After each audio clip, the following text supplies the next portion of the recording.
Hello दोस्तों, चलिए आज हम लोग टॉपिक नंबर 25 पढ़ते हैं लुसेंट का।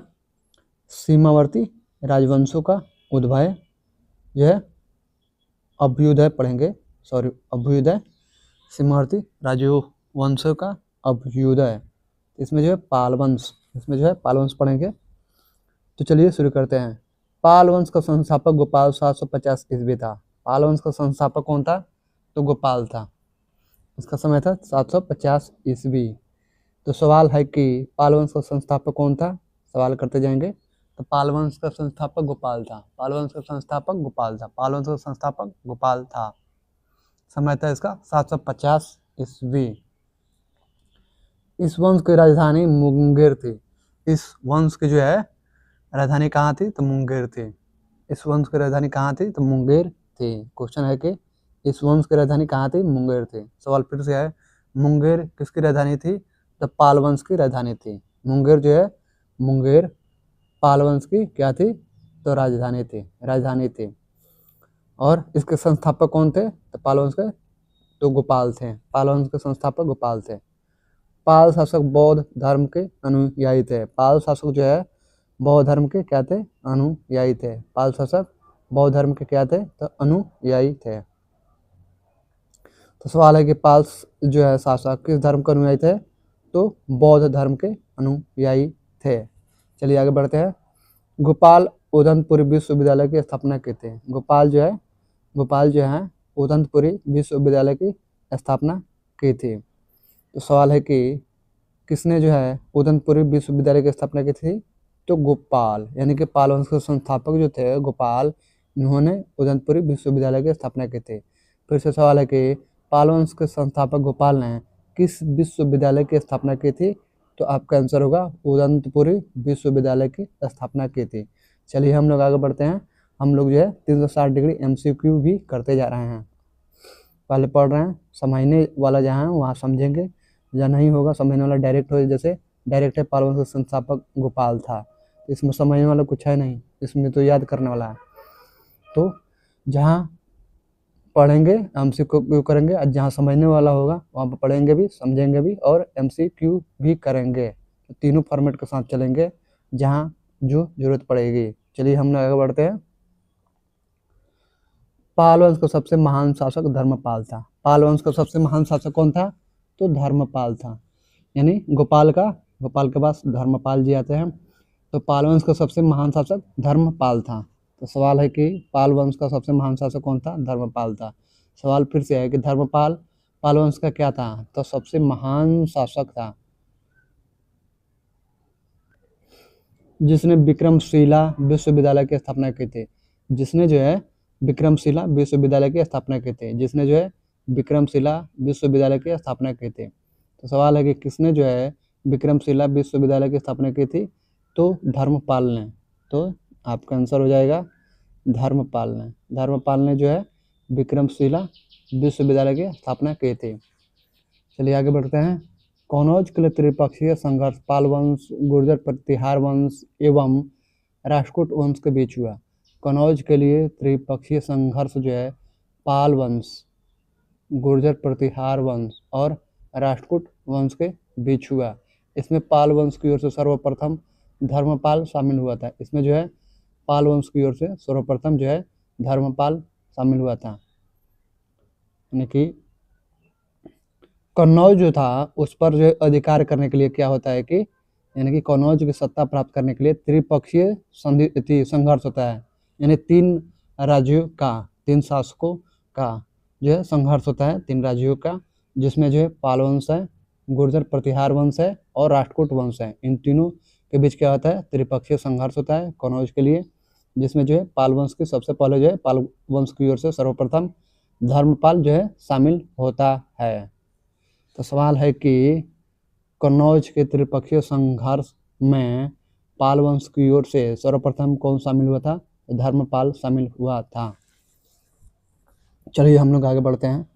11वीं सदी के गुजराती कवि सोरठल ने धर्मपाल को उत्तरापथ स्वामी की उपाधि से संबोधित किया। 11वीं सदी के गुजराती कवि थे कौन? तो आपके गुजराती कवि थे आपके सोरठल। 11वीं सदी के गुजराती कवि थे सोडठल ने धर्मपाल को उत्तरापथ स्वामी की उपाधि से संबोधित किया। तो सवाल है कि 11वीं सदी के किस गुजराती कवि ने धर्मपाल को उत्तरापथ स्वामी की उपाधि से संबोधित किया? तो आंसर होगा तो गुजराती कवि सोडठल ने। फिर से है कि 11वीं सदी के गुजराती कवि सोडठल ने धर्मपाल को किस उपाधि से संबोधित किया था? तो उत्तरापथ स्वामी की उपाधि से। फिर से सवाल है कि 11वीं सदी के गुजराती कवि सोडठल ने किसको जो है उत्तरापथ स्वामी उपाधि से सम्मानित किया था या संबोधित किया था? तो आपका धर्मपाल को। तो 3 सवाल हो गए। चौथा सवाल देखते हैं, किस सदी में जो है गुजराती कवि सोडठल ने धर्मपाल को उत्तरापथ स्वामी की उपाधि से संबोधित किया था? तो 11वीं सदी के। तो इस तरह से इस लाइन से 4 सवाल हम लोग कर लिए एमसीक्यू रूप में तोड़ कर 360 डिग्री। सोमपुर महाविहार का निर्माण धर्मपाल ने करवाया था। सोमपुर जो है महाविहार का निर्माण जो है किसने करवाया था? तो धर्मपाल ने करवाया था। तो सोमपुर महाविहार का निर्माण धर्मपाल ने करवाया था। तो सवाल है कि सोमपुर महाविहार का निर्माण किसने करवाया था? तो धर्मपाल ने करवाया था। फिर से सवाल है कि धर्मपाल ने कहाँ का महाविहार का निर्माण करवाया था? तो सोमपुर का महाविहार का निर्माण करवाया था। चलिए आगे बढ़ते हैं हम लोग। उदंतपुर बिहार के प्रसिद्ध बौद्ध मठ का निर्माण देवपाल ने करवाया था। उदंतपुरी जो बिहार में पड़ता है कि प्रसिद्ध बौद्ध मठ का निर्माण देवपाल ने करवाया था। तो उदंतपुरी के प्रसिद्ध बौद्ध मठ है उसका जो है निर्माण देवपाल ने करवाया था। तो बिहार में पड़ता है उदंतपुरी। चलिए सवाल कर लेते हैं कि उदंतपुरी बिहार के प्रसिद्ध बौद्ध मठ का निर्माण किसने करवाया? देवपाल ने करवाया था। फिर से सवाल है कि देवपाल ने कहाँ का प्रसिद्ध बौद्ध मठ का निर्माण करवाया था? तो उदंतपुरी बिहार के। फिर से सवाल है कि उदंतपुरी बिहार के किस जो है मतलब उदंतपुर बिहार के देवपाल ने करवाया था क्या? तो प्रसिद्ध बौद्ध मठ का निर्माण करवाया था। उदंतपुरी के प्रसिद्ध बौद्ध मठ है, जैन मठ नहीं है, ना ही शैव मठ या वैष्णव मठ नहीं है, ये क्या है? तो बौद्ध मठ है। चलिए आगे बढ़ते हैं। जावा के शैलेंद्र वंशीय शासक बालपुत्र देव के अनुरोध पर देवपाल ने उसे नालंदा में एक बौद्ध विहार बनवाने के लिए 5 गांव दान में दिए थे। जावा जो है ना जावा देश है, तो जावा का शासक था कौन? शैलेंद्र वंशीय शासक था बालपुत्र देव। जावा का जो है शैलेंद्र वंशीय शासक था बालपुत्र देव। तो इसी के अनुरोध पर जो है देवपाल ने उसे जो है नालंदा में क्या करता है कि नालंदा में क्या करता है कि एक बौद्ध विहार बनवाने के लिए 5 जो है गांव दान में दिया था। तो सवाल है कि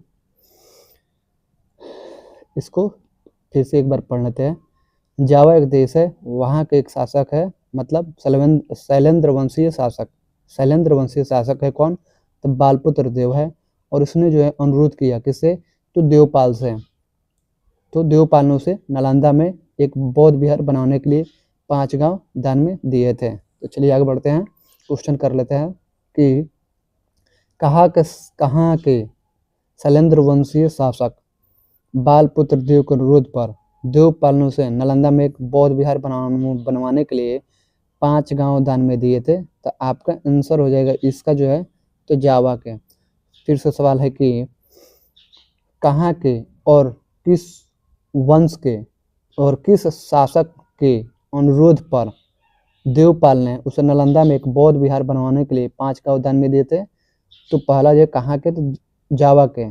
किस वंश के? तो शैलेंद्र वंशीय शासक कौन? तो बालपुत्र देव के अनुरोध पर देवपाल ने उसे नालंदा में एक बौद्ध विहार बनवाने के लिए 5 गांव दान में दिए थे। फिर से सवाल है कि जावा के शैलेंद्र वंशीय शासक बालपुत्र देव के अनुरोध पर किस शासक ने उसे नालंदा में एक बौद्ध विहार बनवाने के लिए 5 गांव दिए थे? तो किस शासक ने? तो देवपाल ने दिया था। फिर से सवाल है कि जावा के शैलेंद्र वंशीय शासक बालपुत्र देव के अनुरोध पर देवपाल ने कहाँ मतलब किस स्थान में जो एक बौद्ध विहार बनवाने के लिए 5 गांव दिया था? तो नालंदा में।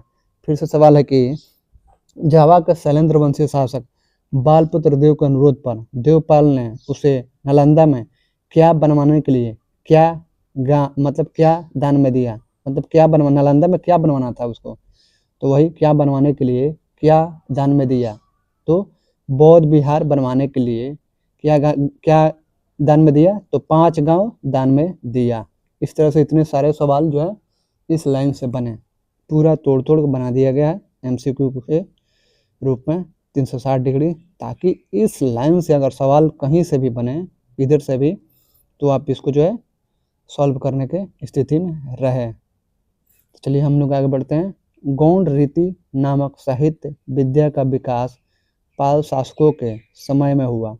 गौड़ रीति नामक साहित्यिक विद्या का विकास जो है पाल शासकों के समय में हुआ। एक है गौड़ रीति जो है गौड़ रीति है, तो गौड़ रीति नामक साहित्यिक विद्या है और इसका जो विकास होता है पाल शासकों के समय में हुआ। तो क्वेश्चन है कि गौड़ रीति नामक साहित्यिक विद्या का विकास किस शासकों के समय हुआ था, तो पाल शासकों के समय में हुआ था। फिर से सवाल है कि गौड़ रीति नामक मतलब किस विद्या का जो है विकास पाल शासकों के समय हुआ था, तो साहित्यिक विद्या का विकास। फिर से सवाल है कि साहित्यिक विद्या का विकास पाल शासकों के समय में हुआ, ये क्या था, तो गौड़ रीति नामक था। चलिए आगे हम लोग बढ़ते हैं। अब हम लोग सेन वंश पढ़ेंगे। सेन वंश की स्थापना जो है सामंत सेन ने राढ़ में की थी। सेन वंश की स्थापना जो है सामंत सेन ने राढ़ में की थी। तो इसमें समझने वाला कुछ भी नहीं है। सेन वंश की स्थापना जो है सामंत सेन नामक जो है व्यक्ति ने राढ़ में की थी स्थापना। तो सवाल है कि सेन वंश की स्थापना किसने की थी, तो सामंत सेन ने की थी। कहाँ की थी, तो राढ़ में की थी, राढ़ में। इसकी राजधानी जो है नदिया लखनौती थी। इसकी राजधानी जो है नदिया यानी कि लखनौती थी। तो किस वंश की राजधानी नदिया लखनौती थी, तो सेन वंश की थी। इसकी स्थापना किसने की थी, तो सामंत सेन ने की थी। कहाँ की थी, तो राढ़ में की थी। सवाल है कि इसकी राजधानी कहाँ थी, तो नदिया लखनौती थी। किस वंश की, तो सेन वंश की। चलिए आगे बढ़ते हैं हम लोग। सेन वंश के प्रमुख शासक विजय सेन, बलाल सेन एवं लक्ष्मण सेन थे। सेन वंश के प्रमुख शासक विजय सेन, बलाल सेन एवं लक्ष्मण सेन थे। सेन वंश का प्रथम स्वतंत्र शासक विजय सेन था। सेन वंश का प्रथम स्वतंत्र शासक विजय सेन था, जो शैव धर्म का अनुयायी था। जो शैव धर्म का अनुयायी था।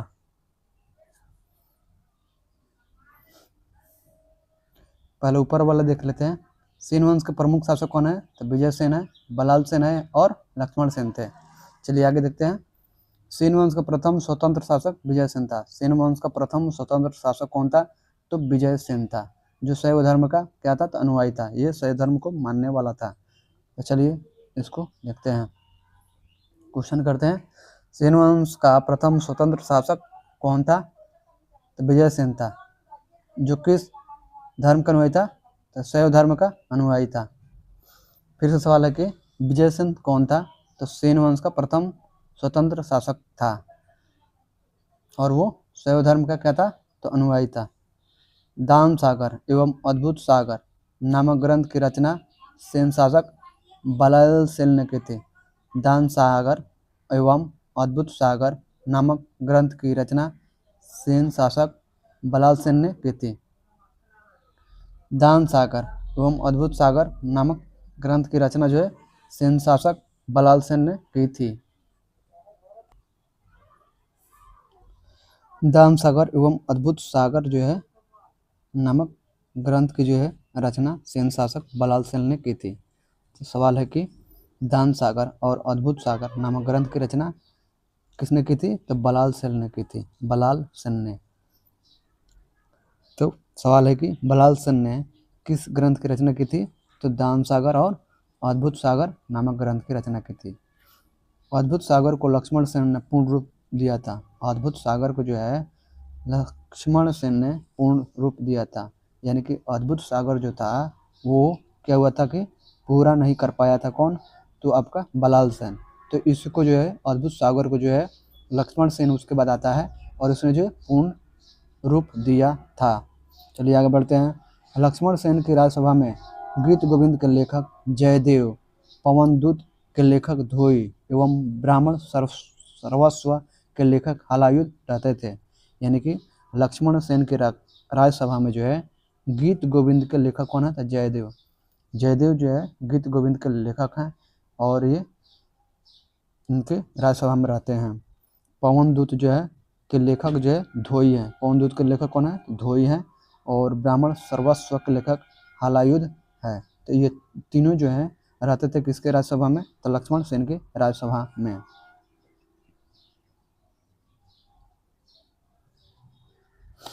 लक्ष्मण सेन की राज्यसभा में जो है गीत गोविंद के लेखक कौन है? गीत गोविंद के लेखक कौन है? तो जयदेव हैं। कौन है? तो जयदेव हैं। पवनदूत के लेखक कौन है? तो धोई हैं। पवनदूत के लेखक कौन है? तो धोई हैं। और ब्राह्मण सर्वस्व के लेखक कौन है? तो हलायुध हैं। तो ये सभी जो रहते थे इनके राज्यसभा में। तो सवाल है कि गीत गोविंद के लेखक जयदेव, पवनदूत के लेखक धोई, ब्राह्मण सर्वस्व के लेखक हलायुध किसके राज्यसभा में रहते थे? तो लक्ष्मण सेन की राज्यसभा में रहते थे। फिर से सवाल है कि सवाल यहाँ पर कि लक्ष्मण सेन की राज्यसभा में कौन कौन रहते थे? तो गीत गोविंद के लेखक जयदेव, पवनदूत के लेखक धोई थे, ये रहते थे। और ब्राह्मण सर्वस्व के लेखक कौन थे? हलायुध, ये लोग रहते थे। ये सभी हलायुध जो है लक्ष्मण सेन का प्रधान न्यायाधीश एवं मुख्यमंत्री था। हलायुध जो है लक्ष्मण सेन का क्या था? तो प्रधान न्यायाधीश एवं क्या था? तो मुख्यमंत्री था। हलायुध जो लक्ष्मण सेन का प्रधान न्यायाधीश था और मुख्यमंत्री था। सवाल है कि हलायुध कौन था? तो हलायुध जो है लक्ष्मण सेन का प्रधान न्यायाधीश था और मुख्यमंत्री था। सवाल है कि लक्ष्मण सेन का प्रधान न्यायाधीश और मुख्यमंत्री कौन था? तो हलायुध था। लक्ष्मण सेन का प्रधान न्यायाधीश और मुख्यमंत्री कौन था? तो हलायुध था। विजय सेन ने देवपाड़ा में प्रद्युम्नेश्वर मंदिर, शिव की विशाल मंदिर की स्थापना की। विजय सेन ने देवपाड़ा में प्रद्युम्नेश्वर मंदिर, शिव की विशाल मंदिर की स्थापना की। सवाल है कि विजय सेन ने देवपाड़ा में प्रद्युम्नेश्वर मंदिर यानी शिव की विशाल मंदिर की स्थापना की थी। विजय सेन जो है देवपाड़ा में क्या करता है कि प्रद्युम्नेश्वर मंदिर यानी शिव की विशाल मंदिर की स्थापना की थी।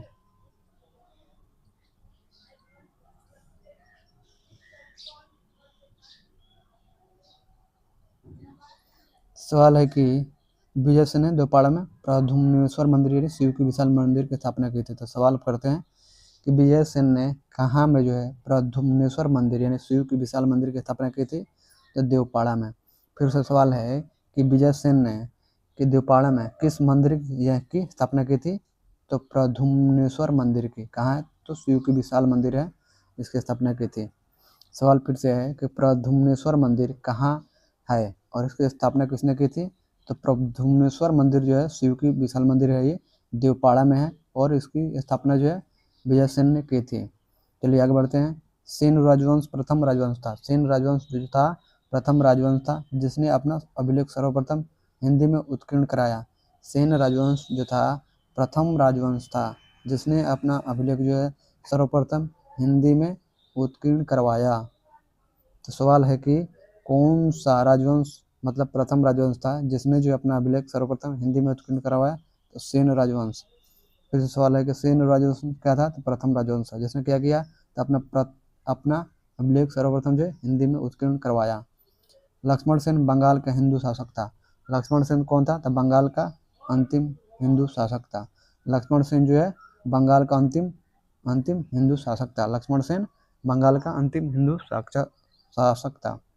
सवाल है कि बंगाल का अंतिम हिंदू शासक कौन था? तो लक्ष्मण सेन था।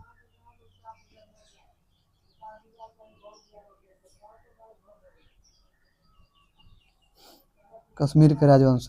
कश्मीर पर शासन करने वाला शासक जो है वंश कालक्रम से इस प्रकार थे: कारकोट वंश, उत्पल वंश, लोहार वंश। कश्मीर पर शासन करने वाले शासक वंश कालक्रम से इस प्रकार थे। कौन थे? तो कारकोट वंश थे, उत्पल वंश थे और लोहार वंश थे। तो चलिए, कश्मीर पर शासन करने वाले शासक वंश कालक्रम से इस प्रकार थे। कारकोट वंश थे, उत्पल वंश थे और लोहार वंश थे। ये क्रम है इनका। 627 ईस्वी में दुर्लभ वर्धन नामक व्यक्ति ने कश्मीर में कारकोट वंश हिंदू वंश की स्थापना की थी। 627 ईस्वी में जो है दुर्लभ वर्धन नामक व्यक्ति जो है कश्मीर में कारकोट वंश हिंदू वंश की स्थापना की थी।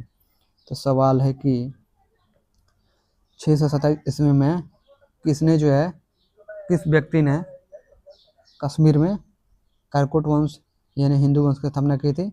तो आपका आंसर हो जाएगा 627 ईस्वी में दुर्लभ वर्धन नामक व्यक्ति ने। फिर से सवाल है कि 627 ईस्वी में दुर्लभ वर्धन नामक व्यक्ति ने कहाँ पर और किस वंश की स्थापना की थी? तो कहाँ पर? तो कश्मीर में। और किस वंश की? तो कारकोट वंश की यानी हिंदू वंश की स्थापना की थी। चलिए आगे बढ़ते हैं। कश्मीर में कारकोट यानी हिंदू वंश की स्थापना 627 ईस्वी में दुर्लभ वर्धन नामक व्यक्ति ने की थी। ह्वेनसांग ने उसके शासनकाल में कश्मीर की यात्रा की। कश्मीर की यात्रा की, यानी कि दुर्लभ वर्धन के शासनकाल में ही ह्वेनसांग जो है कश्मीर की यात्रा की थी। ह्वेनसांग किसके शासनकाल में? तो दुर्लभ वर्धन के शासनकाल में, यानी कि कारकोट वंश का शासनकाल था और राजा था दुर्लभ वर्धन। और इसी के शासनकाल में जो है ह्वेनसांग चीनी यात्री है जो भारत में आया था हर्षवर्धन के समय में। और ये जो है जाता है कारकोट वंश जिस समय कश्मीर में था उसी समय जाता है। उस समय शासक कौन था? दुर्लभ वर्धन था। चलिए आगे बढ़ते हैं। कारकोट वंश का सबसे शक्तिशाली राजा ललितादित्य मुक्तापीठ था। कारकोट वंश का सबसे शक्तिशाली राजा कौन था? तो ललिता मुक्तापीठ था। कारकोट वंश का सबसे शक्तिशाली राजा ललितादित्य मुक्तापीठ था। तो सवाल है कि कारकोट वंश का सबसे शक्तिशाली राजा कौन था? तो ललितादित्य मुक्तापीठ था। सवाल फिर से है कि ललितादित्य मुक्तापीठ क्या था? तो कारकोट वंश का सबसे शक्तिशाली राजा था। चलिए आगे बढ़ते हैं। कश्मीर का मार्तंड मंदिर का निर्माण ललितादित्य मुक्तापीठ के द्वारा करवाया गया था। कश्मीर का जो है मार्तंड मंदिर का जो निर्माण है वो ललितादित्य मुक्तापीठ के द्वारा करवाया गया था। और ये जो है ललितादित्य मुक्तापीठ कारकोट वंश का सबसे शक्तिशाली राजा था। और इसी जो है ललितादित्य मुक्तापीठ जो है क्या करता है कि कश्मीर का मार्तंड मंदिर का निर्माण करवाया था। चलिए आगे बढ़ते हैं। तो सवाल है कि कश्मीर का मार्तंड मंदिर का निर्माण किसने करवाया? तो ललिता मुक्तापीठ ने करवाया। फिर सवाल है कि ललितादित्य मुक्तापीठ ने कहाँ और किस मंदिर का निर्माण करवाया? तो कहाँ? तो कश्मीर में।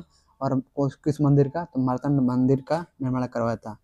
कारकोट वंश के बाद कश्मीर में उत्पल वंश का शासन हुआ। कारकोट वंश के बाद जो है कश्मीर पर उत्पल वंश का शासन हुआ। कारकोट वंश के बाद जो है कश्मीर पर किसका शासन हुआ? तो उत्पल वंश का शासन हुआ। चलिए आगे बढ़ते हैं, क्वेश्चन करते जाते हैं। कारकोट वंश के बाद किस पर जो है उत्पल वंश का शासन हुआ? तो कश्मीर पर हुआ उत्पल वंश का शासन। फिर से सवाल है कि उत्पल वंश किस वंश के बाद आया? तो कारकोट वंश के बाद। चलिए आगे बढ़ते हैं। इस वंश का संस्थापक अवंती वर्मन था। इस वंश का संस्थापक कौन था? तो अवंती वर्मन था। किस वंश का संस्थापक अवंती वर्मन था? तो उत्पल वंश का। सवाल है कि उत्पल वंश का। फिर से क्वेश्चन है कि अवंती वर्मन किस वंश का संस्थापक था? तो उत्पल वंश का। सवाल फिर से है कि उत्पल वंश का संस्थापक कौन था? तो अवंती वर्मन था।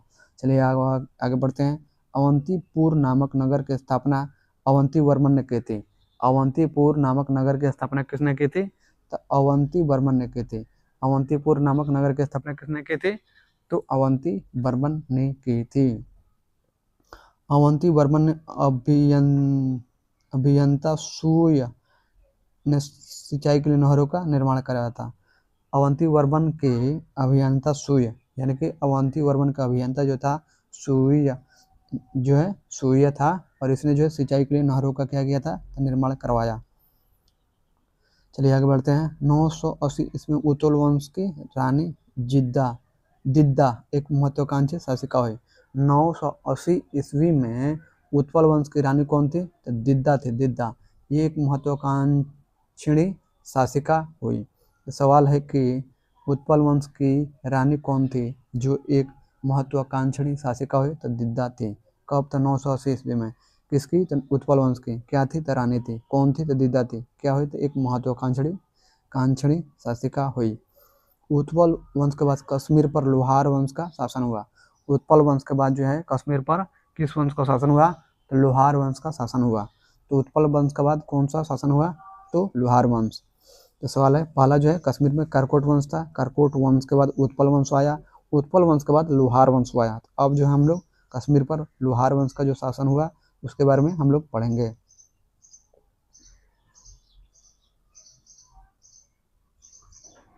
लोहार वंश का संस्थापक संग्राम राज था। लोहार वंश का संस्थापक कौन था? तो संग्राम राज था। लोहार वंश का संस्थापक कौन था? तो संग्राम राज था।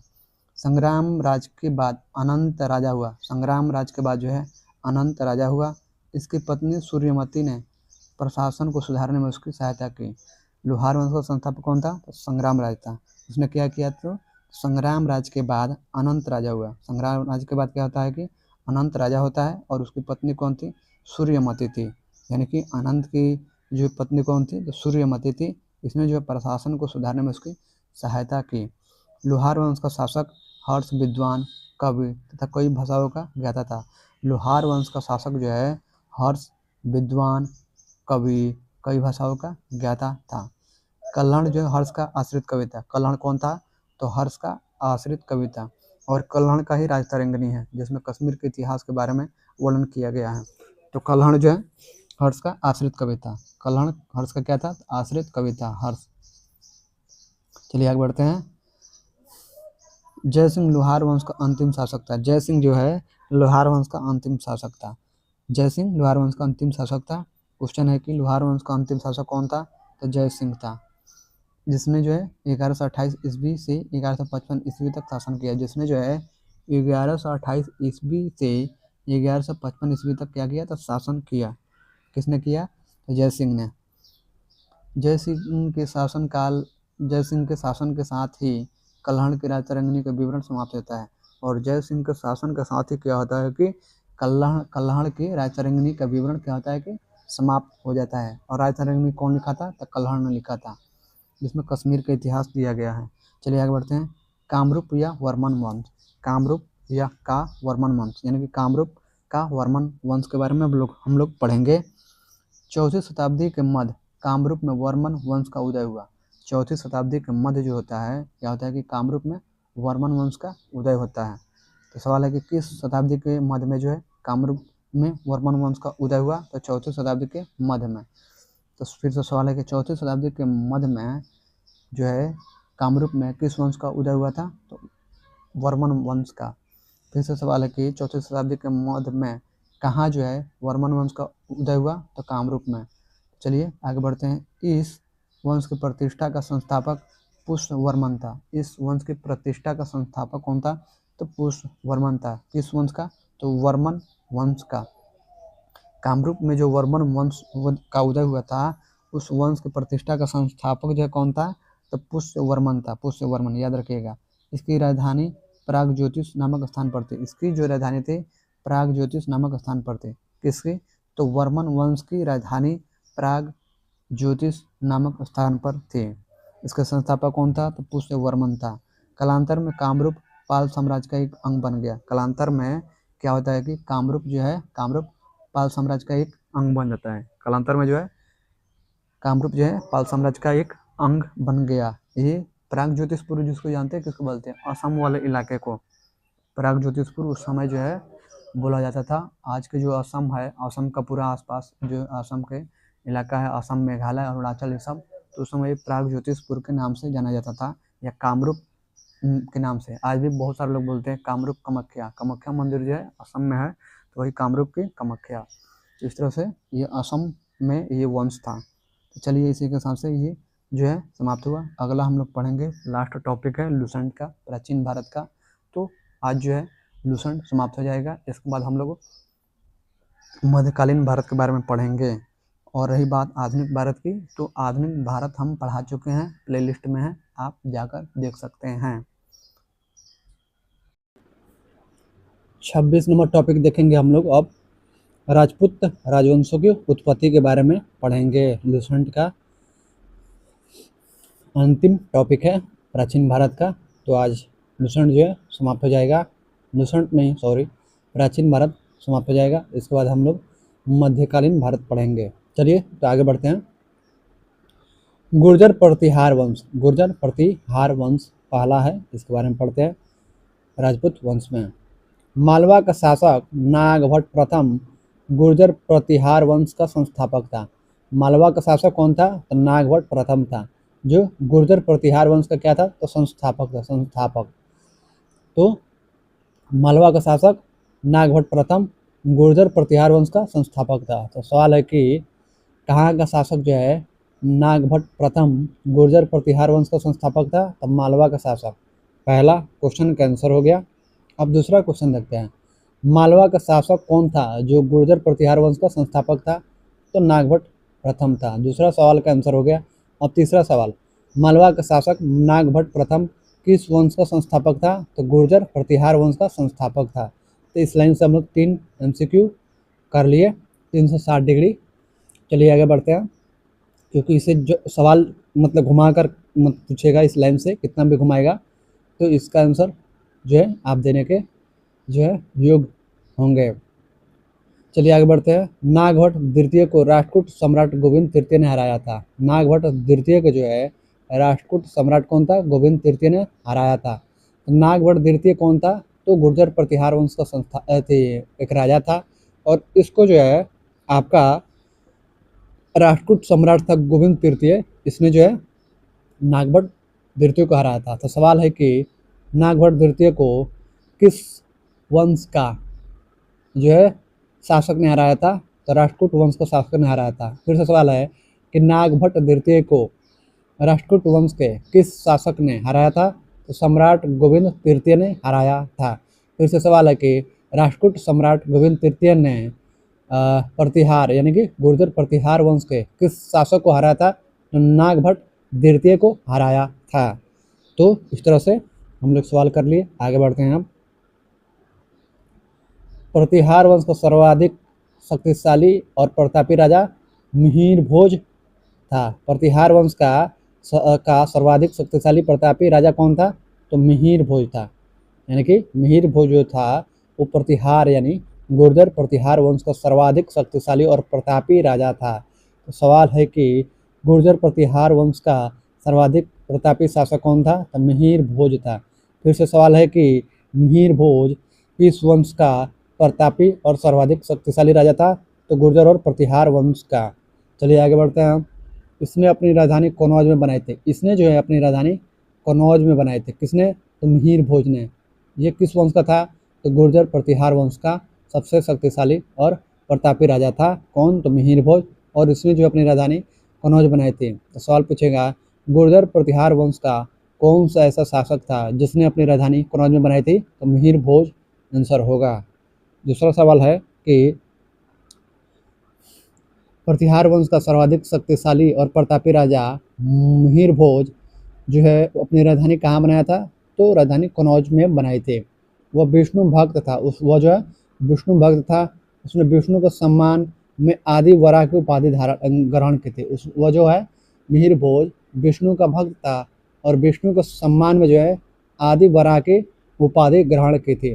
तो सवाल है कि कौन गुर्जर प्रतिहार वंश का मतलब कौन ऐसा राजा था जिसने जो है विष्णु का भक्त था और विष्णु के सम्मान में आदि वराह की उपाधि ग्रहण की थी? तो मिहिर भोज था। सवाल फिर से है कि गुर्जर प्रतिहार वंश का सबसे शक्तिशाली राजा मिहिर भोज किसका भक्त था और किसके सम्मान में आदि वराह का उपाधि ग्रहण किया था? तो आपका आंसर हो जाएगा वो विष्णु का भक्त था और विष्णु के सम्मान में आदि वराह की उपाधि ग्रहण की थी। चलिए आगे बढ़ते हैं हम। राजशेखर प्रतिहार शासक महेंद्रपाल के दरबार में रहते थे। राजशेखर प्रतिहार जो है शासक महेंद्रपाल के दरबार में रहते थे। राजशेखर प्रतिहार शासक महेंद्रपाल के दरबार में रहते थे, ये याद रखिएगा।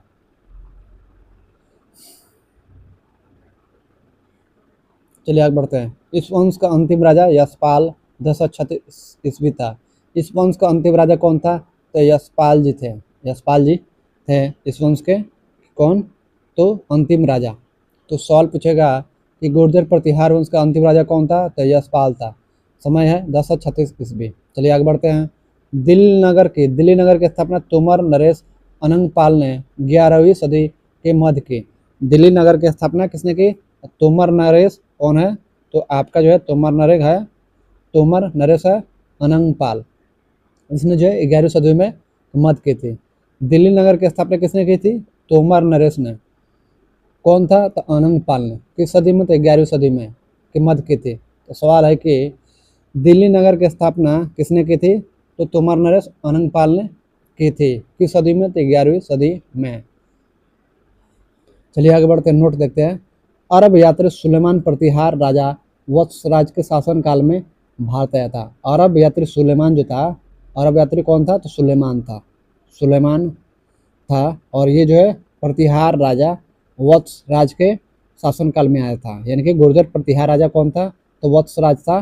तो वत्सराज के शासनकाल में ही अरब का यात्री था कौन, तो सुलेमान था। और ये कहाँ आया था, तो भारत आया था। तो सवाल पूछेगा कि अरब यात्री सुलेमान किस राजा के शासनकाल में भारत आया था, तो वत्स राजा यानी गुर्जर प्रतिहार शासक कौन था, तो वत्स राज था और इसी के शासनकाल में आया था। फिर से सवाल है कि गुर्जर प्रतिहार राजा वत्सराज के शासनकाल में किस देश का यात्री आया था, तो अरब यात्री सुलेमान आया था। चलिए अब हम लोग पढ़ेंगे गहडवाल या राठौर राजवंश। गहडवाल या राठौर राजवंश। तो गहडवाल वंश का संस्थापक चंद्रदेव था। गहडवाल वंश का संस्थापक कौन था, तो चंद्रदेव था। इसकी राजधानी कहाँ थी, तो वाराणसी थी। इसकी राजधानी वाराणसी थी। तो सवाल है कि गहडवाल वंश का संस्थापक कौन था, तो चंद्रदेव था। क्वेश्चन, गहडवाल वंश का संस्थापक कौन था, तो चंद्रदेव था। चंद्रदेव कौन था, तो गहडवाल या राठौर वंश का संस्थापक था। इसकी राजधानी कहाँ थी, तो वाराणसी थी। किसकी राजधानी वाराणसी थी, तो चंद्रदेव की। चंद्रदेव कौन था, तो गहडवाल या राठौर वंश का संस्थापक था। इसी की राजधानी वाराणसी थी। इस वंश का सर्वाधिक शक्तिशाली राजा जो है गोविंद चंद्र था। इस वंश का सबसे शक्तिशाली राजा कौन था, तो गोविंद चंद्र था। तो सवाल है कि किस वंश का सबसे शक्तिशाली राजा गोविंद चंद्र था, तो गहडवाल या राठौर वंश का।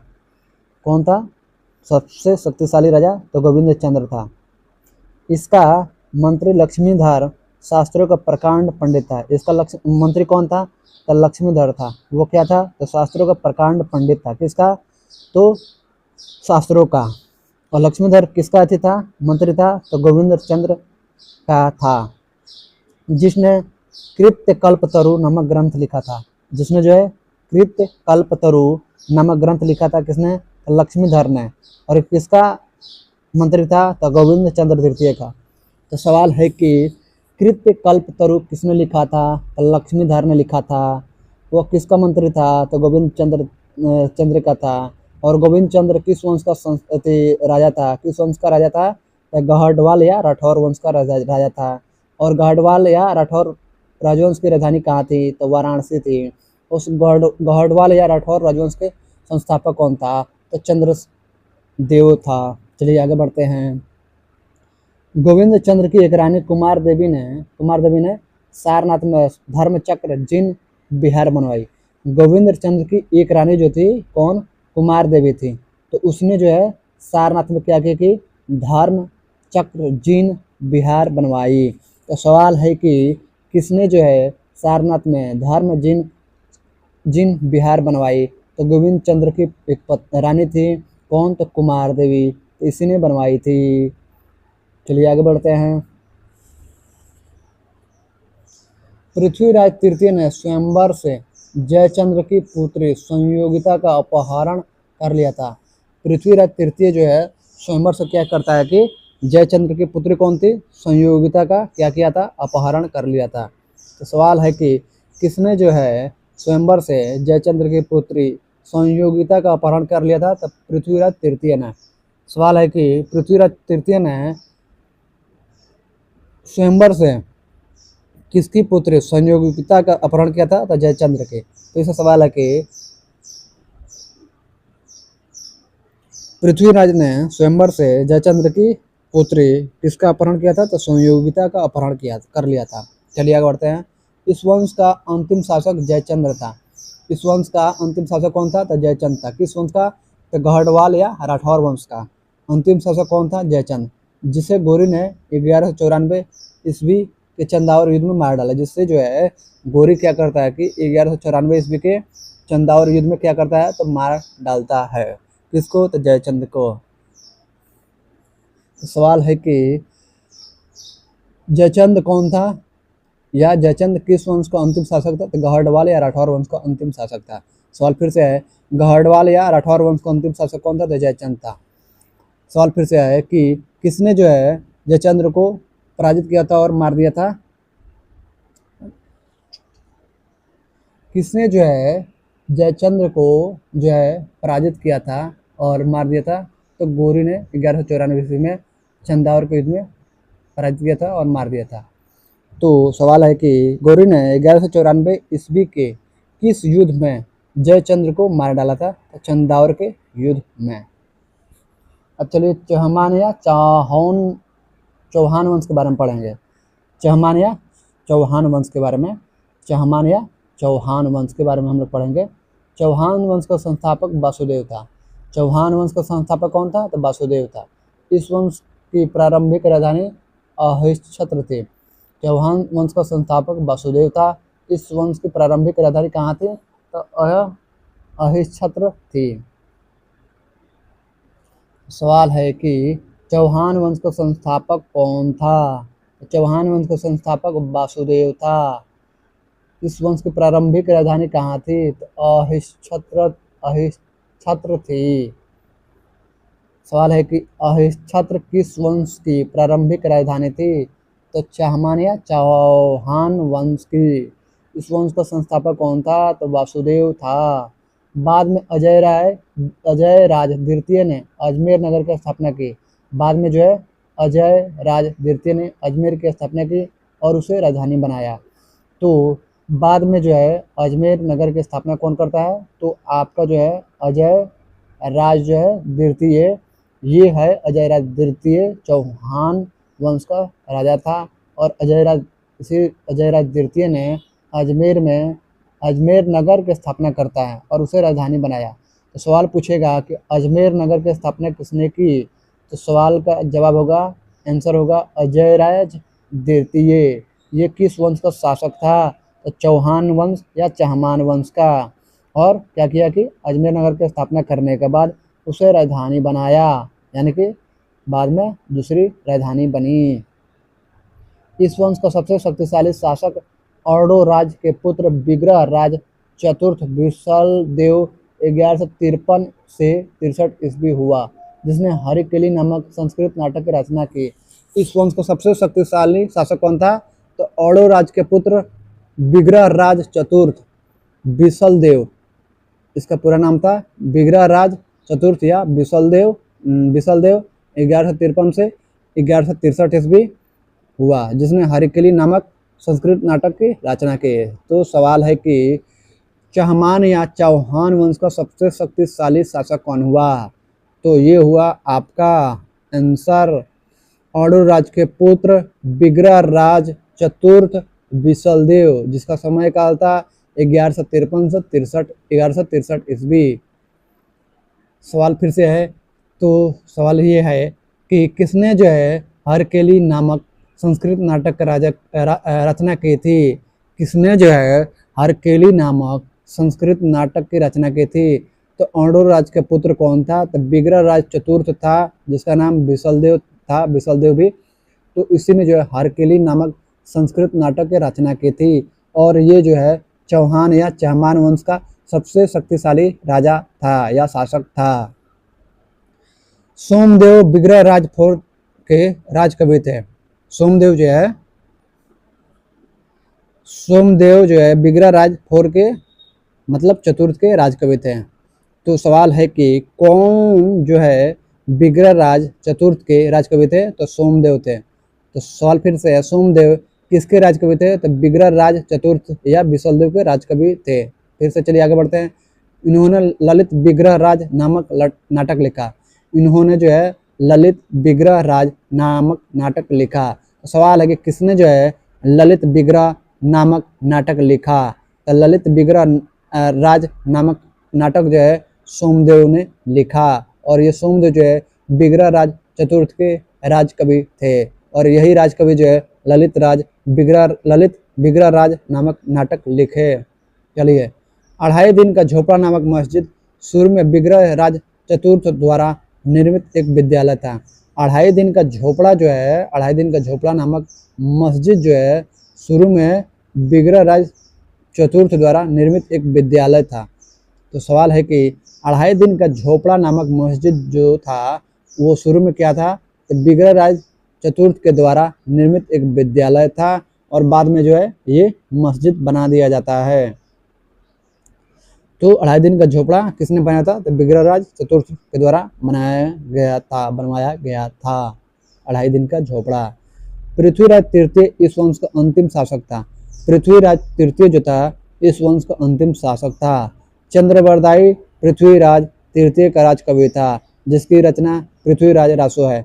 यही पृथ्वीराज तृतीय जो है जयचंद की पुत्री संयोगिता का अपहरण किया था। जो ऊपर हम लोग पढ़े हैं गहडवाल या राठौर वंश, तो राठौर वंश का शासक जयचंद्र था, और उसकी पुत्री थी संयोगिता। उसी संयोगिता का जो है चहमान वंश का अंतिम शासक पृथ्वीराज तृतीय ने अपहरण कर लिया था। चलिए आगे बढ़ते हैं। इसमें देखते हैं जो सवाल है इसका, उसको देख लेते हैं हम लोग। सवाल है पृथ्वीराज तृतीय किस वंश का अंतिम शासक था, तो चौहान वंश का या चहमान वंश का अंतिम शासक था। चलिए आगे बढ़ते हैं। चंद्रबरदाई पृथ्वीराज तृतीय का राजकवि था। चंद्रबरदाई जो है किसका राजकवि था, तो पृथ्वीराज तृतीय का राजकवि था।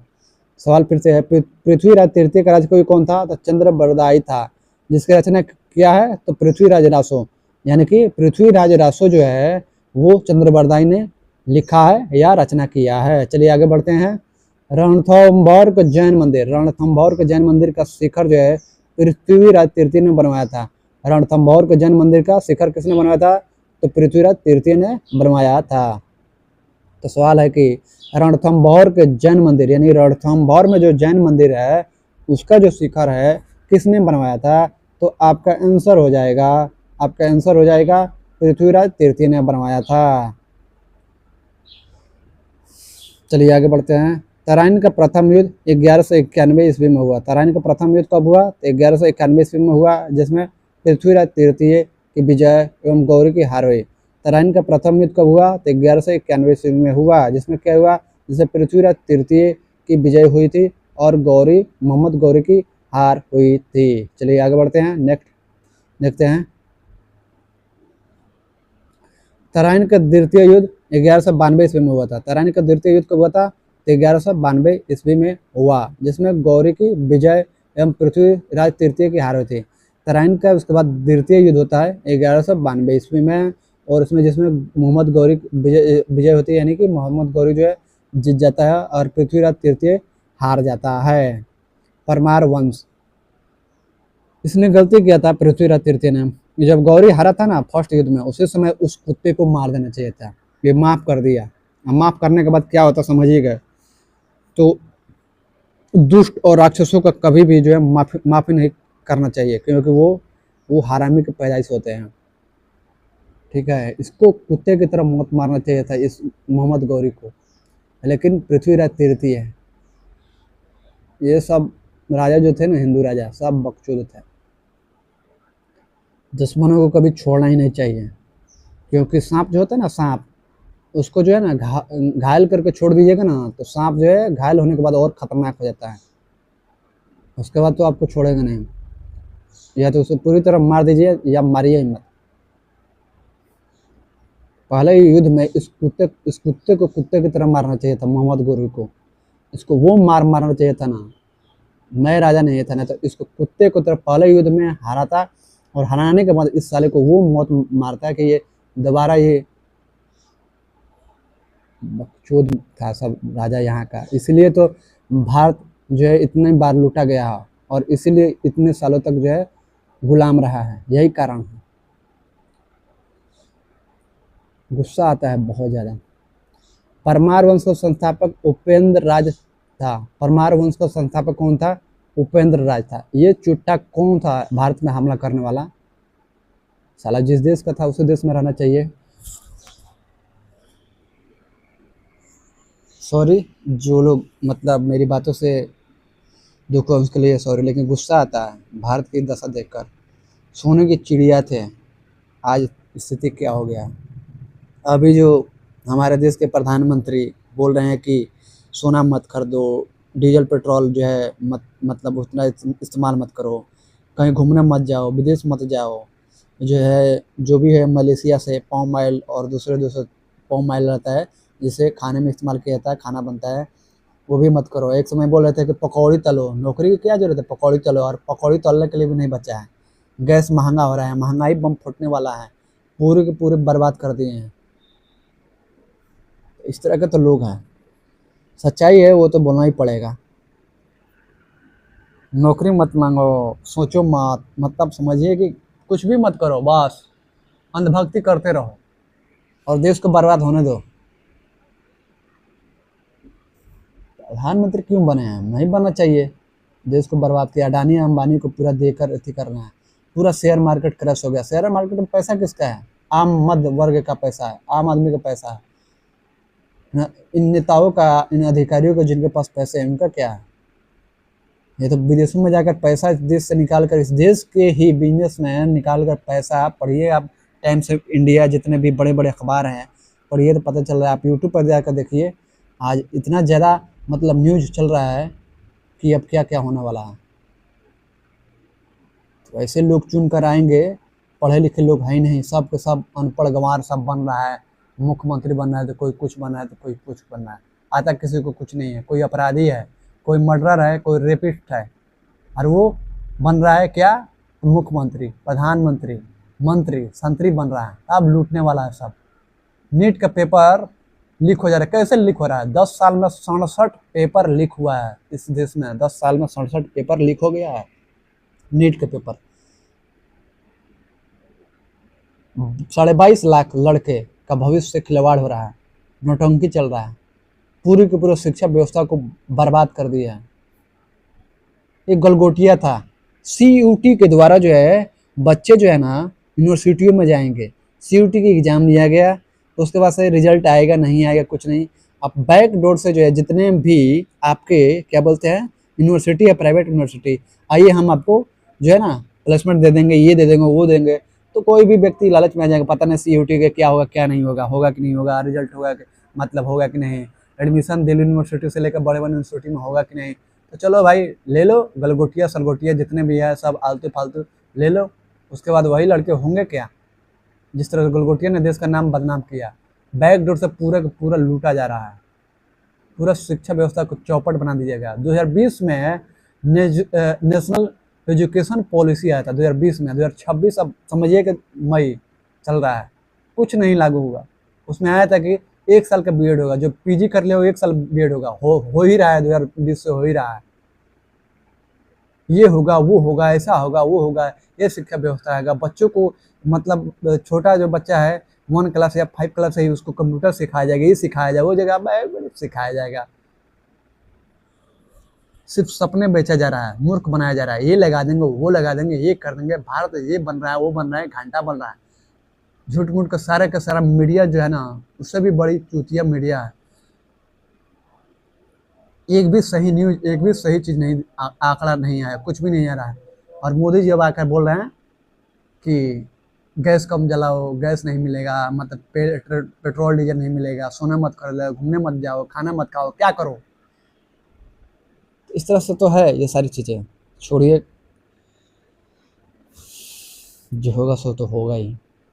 पढ़े लिखे लोग रोड पर घूम रहे हैं, अनपढ़ गंवार लोग जो है ना, समझिए कि क्या हो रहा है। तो इसमें गलती जो है जनता की है। 10,000 में बिक जा रहा है, 10,000 में बिक जा रहे हैं, 10,000 में। क्या लोग है यार, जो लोग 10,000 में बिक रहे हैं भाई, उनको तो 20,000 दे तो अपनी माता, अपनी बहन और बेटी बेच देगी। महिलाएं तो और भी ज़्यादा बिगड़ी हुई है। ये तो मतलब उनको 50,000 दे दी तो सब कुछ बेच देगी, अपने पति को भी बेच देगी, अपनी बेटी को भी बेच देगी, सब कुछ बेच देगी। तो देश में बेच देंगे ये लोग, इनको क्या है, तो देश में बेच देंगे।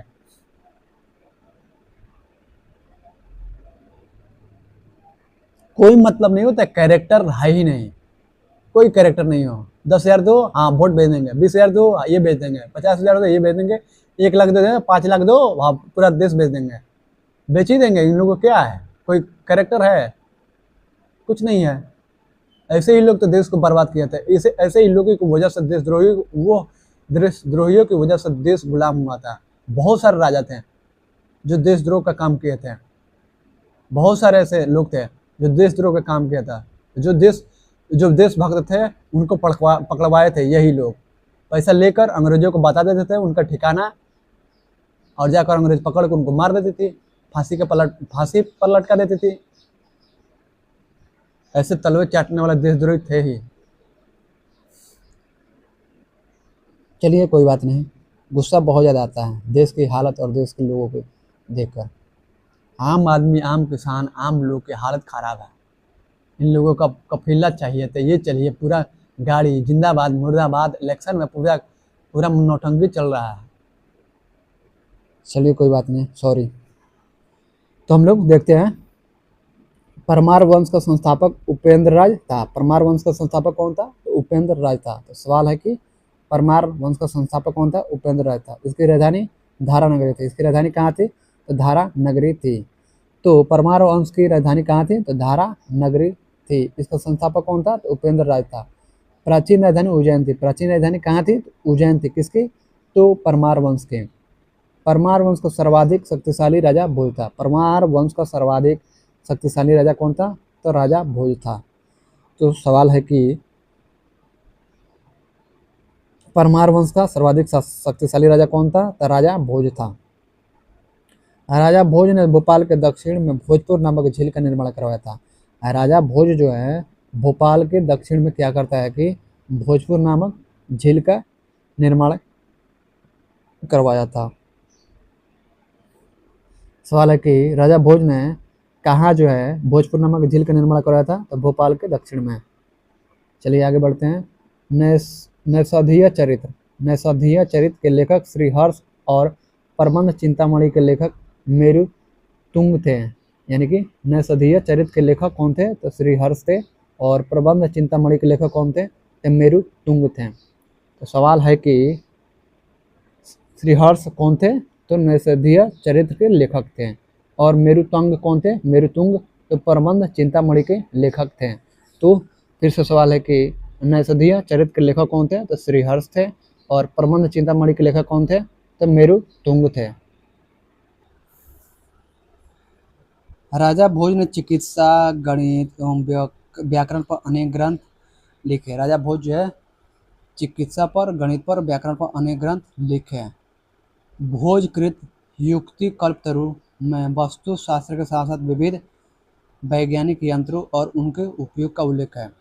भोजकृत युक्ति कल्पतरु में जो है वास्तु शास्त्र के साथ साथ विविध वैज्ञानिक यंत्रों और उनके उपयोग का क्या है, तो उल्लेख है। किसमें, तो भोजकृत यानी भोज के द्वारा रची आपकी पुस्तक है युक्ति कल्पतरु है। यानी कि भोज के द्वारा रचित यानी रचना या लिखी गई है युक्ति कल्पतरु, और इसमें जो है वास्तुशास्त्र के साथ साथ विविध वैज्ञानिक यंत्रों और उनके उपयोग का क्या है, तो उल्लेख है।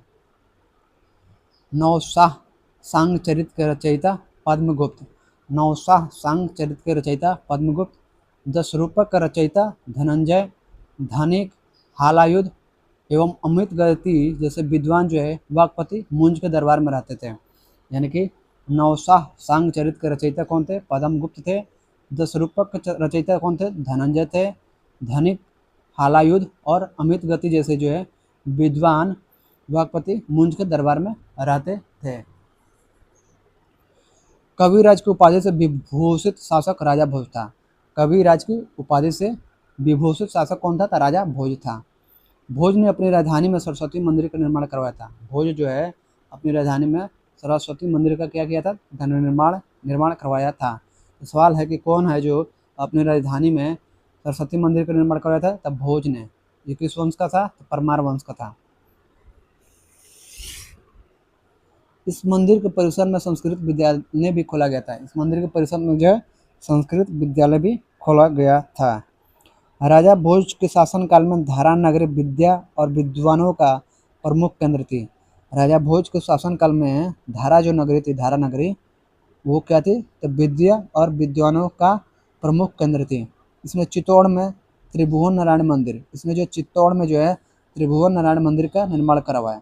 इसने जो है चित्तौड़ में क्या किया कि त्रिभुवन नारायण मंदिर का निर्माण करवाया। किसने जो है, तो राजा भोज ने। कहाँ, तो चित्तौड़ में। कौन से मंदिर का, त्रिभुवन नारायण मंदिर का। भोजपुर नगर की स्थापना राजा भोज ने की थी। भोजपुर नगर की स्थापना किसने की थी, तो राजा भोज ने की थी। तो सवाल है कि भोजपुर नगर की स्थापना किसने की थी, तो राजा भोज ने की थी। तो राजा भोज ने किसकी स्थापना की थी, तो भोजपुर नगर की स्थापना की थी। परमार वंश के बाद तोमर वंश का, परमार वंश के बाद तोमर वंश का, उसके बाद चहमान वंश का और अंततः 1297 ईस्वी में अलाउद्दीन खिलजी के सेनापति नसरत खान और उलुग खान ने मालवा पर अधिकार कर लिया। यानी कि परमार वंश के बाद कौन से वंश का, तो आपका जो है तोमर वंश का। परमार वंश के बाद तोमर वंश का, उसके बाद चहमान वंश का, और अंततः जो है 1297 ईस्वी में अलाउद्दीन खिलजी के सेनापति नसरत खान और उल्लू खान ने मालवा पर क्या किया, तो अधिकार कर लिया। तो यहाँ पर जो है सवाल है कि परमार वंश के बाद किस वंश का शासन स्थापित हुआ, तो तोमर वंश का हुआ, और उसके बाद चहमान वंश का हुआ, और अंत में क्या होता है कि 1297 ईस्वी में अलाउद्दीन खिलजी का सेनापति जो है नसरत खां और उलूग खां ने मालवा पर क्या कर लिया, तो अधिकार कर लिया। चंदेल वंश जो है ना, भारत में जो है मुस्लिमों का शासन जो है इन भारतीय राजाओं, हिंदू राजाओं की गलतियों की वजह से हुआ था। ये हिंदू राजाओं जैसे थे ना, ये एकदम दुष्ट सब थे। ये सही होते तो एक भी मुस्लिमों का शासन भारत में नहीं होता। चलिए, चंदेल वंश। प्रतिहार साम्राज्य के पतन के बाद जो है बुंदेलखंड की भूमि पर चंदेल वंश का स्वतंत्र राजनीतिक इतिहास प्रारंभ हुआ। प्रतिहार जो है साम्राज्य के पतन के बाद, यानी कि गुर्जर प्रतिहार जो साम्राज्य था उसका पतन हो जाता है, और उसके बाद जो है बुंदेलखंड की भूमि पर चंदेल वंश का स्वतंत्र राजनीतिक इतिहास प्रारंभ होता है। बुंदेलखंड का प्राचीन नाम जो है जिजाक भुक्ति था। बुंदेलखंड का प्राचीन नाम की जानते क्या था, तो जिजाक भुक्ति था, जिजाक भुक्ति। तो सवाल है कि जिजाक भुक्ति किसका नाम था, प्राचीन नाम, तो बुंदेलखंड का प्राचीन नाम जिजाक भुक्ति था, जिजाक भुक्ति। चलिए हम लोग आगे देखते हैं। चंदेल वंश का संस्थापक कौन था, नन्नुक 831 ईस्वी था। चंदेल वंश का संस्थापक कौन था, तो नन्नुक था। चंदेल वंश का संस्थापक कौन था, तो नन्नुक था। इसका समय काल था 831 ईस्वी। इसकी राजधानी खजुराहो थी। इसकी राजधानी कहाँ थी, तो खजुराहो थी। इसकी राजधानी कहाँ थी, तो खजुराहो थी। किसकी राजधानी, तो चंदेल वंश की। प्रारंभ में इसकी राजधानी कालिंजर महोबा थी। प्रारंभ में जो है इसकी राजधानी कहाँ थी, तो कालिंजर में थी, यानी कि महोबा। कालिंजर यानी कि महोबा, कालिंजर यानी महोबा में थी।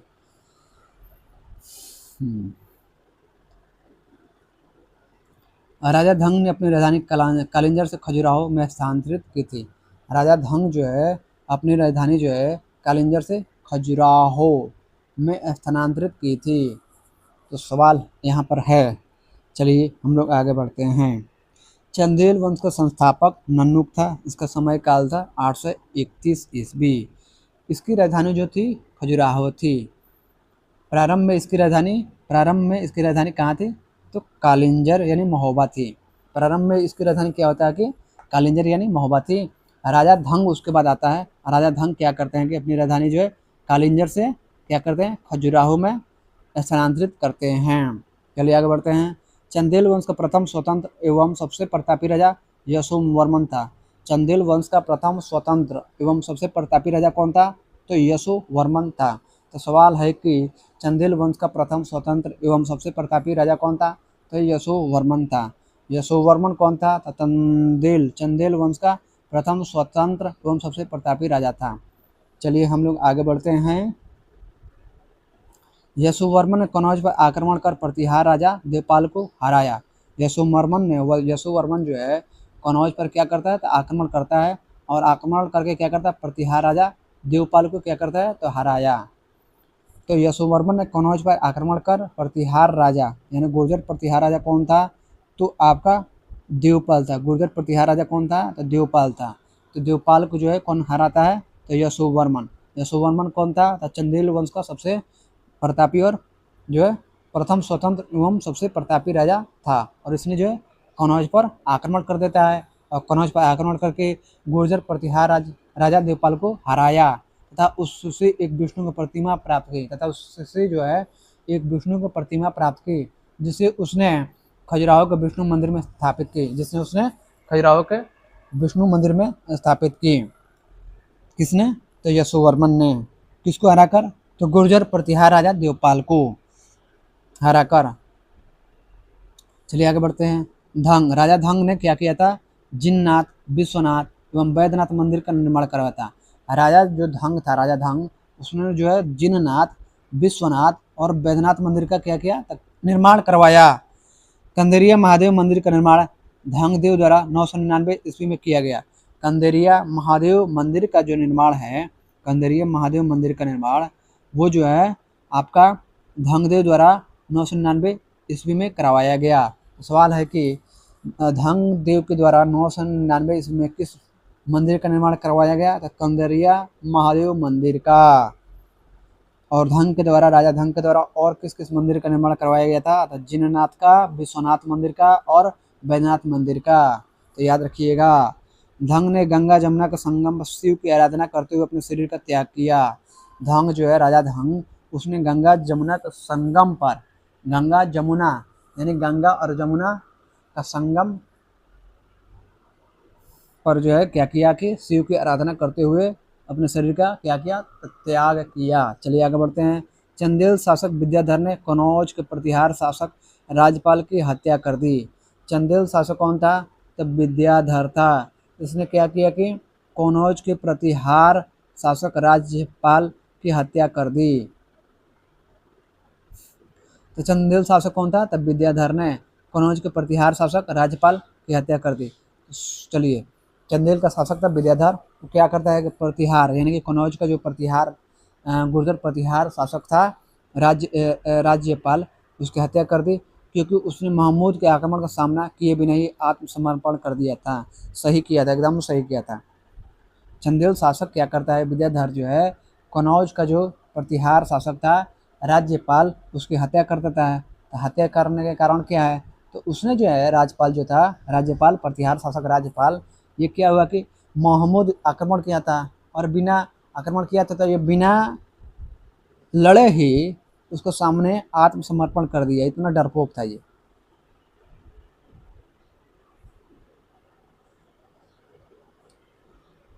विद्याधर ही अकेला ऐसा भारतीय नरेश था जिसने महमूद गजनी की महत्वाकांक्षाओं का सफलतापूर्वक प्रतिरोध किया। विद्याधर ही अकेला ऐसा भारतीय नरेश था जिसने महमूद गजनी की महत्वाकांक्षाओं का सफलतापूर्वक क्या किया प्रतिरोध किया। तो सवाल है कि कौन ऐसा भारतीय नरेश था जिसने महमूद गजनवी की महत्वाकांक्षाओं का सफलतापूर्वक प्रतिरोध किया तो विद्याधर। सवाल है कि विद्याधर ही एक ऐसा अकेला भारतीय नरेश था जिसने किसकी महत्वाकांक्षाओं का सफलतापूर्वक प्रतिरोध किया तो महमूद गजनी का। चंदेल शासक कीर्तिवर्मन की राज्यसभा में रहने वाले कृष्ण मिश्र ने प्रबोध चंद्रोदय की रचना की थी। चंदेल शासक कौन था कीर्तिवर्मन की राज्यसभा में रहने वाले कृष्ण मिश्र ने प्रबोध चंद्रोदय की रचना की। चंदेल शासक कौन था तो कीर्तिवर्मन।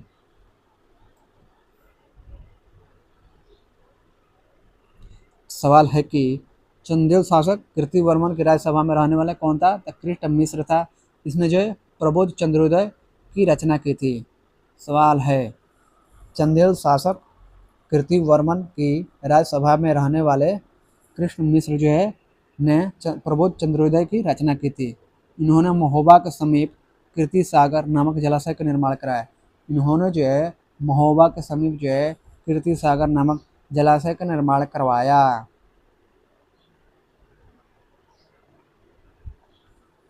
किसने जो है महोबा के समीप कीर्ति सागर नामक जलाशय का निर्माण कराया? तो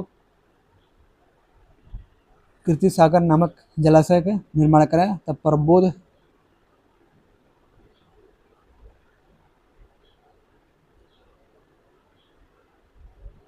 कृष्ण मिश्र।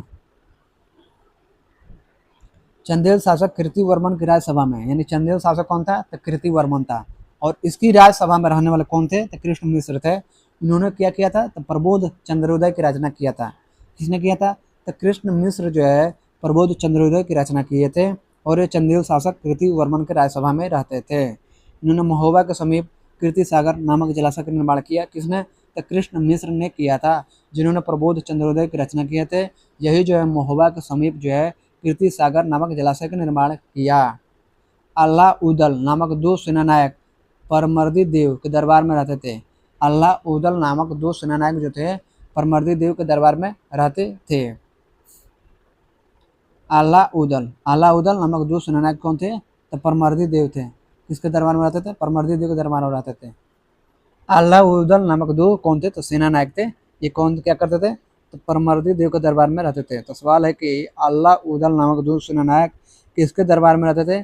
तो परमर्दी देव के दरबार में रहते थे। सवाल है कि परमर्दी देव के दरबार में कौन होते थे? तो अल्लाउदल नामक दो सेनानायक, जिन्होंने जो पृथ्वीराज चौहान के साथ युद्ध करते हुए अपनी जान गए थे। जिन्होंने जो है पृथ्वीराज चौहान के साथ युद्ध करते हुए अपनी जान गंवाई थी। चंदेल वंश का अंतिम शासक परमर्दी देव ने 1202 ईस्वी में कुतुबुद्दीन ऐबक की अधीनता स्वीकार कर ली। चंदेल वंश का अंतिम शासक कौन था? तो परमर्दी देव था। इसने जो है 1202 ईस्वी में कुतुबुद्दीन ऐबक की अधीनता क्या किया? स्वीकार कर लिया। और विद्याधर जो है चंदेल वंश का था। इसने मोहम्मद गजनी की सफलतापूर्वक प्रतिरोध किया था। और इसी वंश का ये है परमर्दी देव। इसी वंश का ये है आपका परमर्दी देव, जो है चंदेल वंश का अंतिम शासक है। ये क्या करता? 1202 ईस्वी में कुतुबुद्दीन ऐबक की अधीनता स्वीकार कर लेता है। वाह! इस पर उसके मंत्री अजय देव ने इसकी हत्या कर दी। सही किया।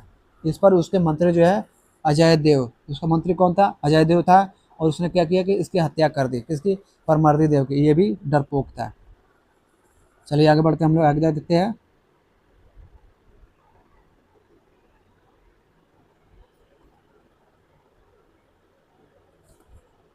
नोट: चंदेल वंश का शासक यशोवर्मन ने 954 ईस्वी में लक्ष्मण मंदिर का निर्माण करवाया था। चंदेल वंश का शासक कौन था? तो यशोवर्मन। इसने 954 ईस्वी में लक्ष्मण मंदिर का निर्माण करवाया था।